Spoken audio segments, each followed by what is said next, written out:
Koppam electrical section office കെട്ടിടം ഉദ്ഘാടന സജ്ജമായി. ഈ മാസം 6-ന് മന്ത്രി കെ കൃഷ്ണൻകുട്ടി കെട്ടിടത്തിന്റെ ഉദ്ഘാടനം നിർവഹിക്കും. കൊപ്പം ഇലക്ട്രിക്കൽ സെക്ഷൻ ഓഫീസിനാണ് പുതിയ കെട്ടിടം നിർമ്മിച്ചിരിക്കുന്നത്. കൊപ്പം കൊഴിഞ്ഞിപ്പറമ്പിലെ 110 kV സബ്സ്റ്റേഷന് സമീപത്താണ് 50 ലക്ഷം രൂപ ചെലവിൽ പുതിയ കെട്ടിടം നിർമ്മിച്ചിരിക്കുന്നത്. 1900 സ്ക്വയർ ഫീറ്റ് വിസ്തൃതിയിൽ ആധുനിക സൗകര്യങ്ങളോടെയാണ് പുതിയ ഓഫീസ് കെട്ടിടം സജ്ജമായിരിക്കുന്നത്.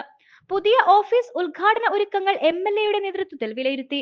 6-ന് രാവിലെ 9:30-ന് മന്ത്രി കെ കൃഷ്ണൻകുട്ടി പുതിയ ഓഫീസ് കെട്ടിടത്തിന്റെ ഉദ്ഘാടന കർമ്മം നിർവഹിക്കും. VK ശ്രീകണ്ഠൻ MP, ജില്ലാ കളക്ടർ S ചിത്ര ഉൾപ്പെടെയുള്ളവർ പങ്കെടുക്കുമെന്ന് മുഹമ്മദ് മൂസൻ MLA അറിയിച്ചു. ഈ ഉദ്ഘാടന ചടങ്ങ് നടക്കുന്നത് അൽക്കവാസ് എന്ന് പറയുന്ന ഓഡിറ്റോറിയത്തിലാണ് നടക്കുന്നത്. സെക്ഷൻ ഓഫീസ് ഇവിടെ യാഥാർത്ഥ്യമായി.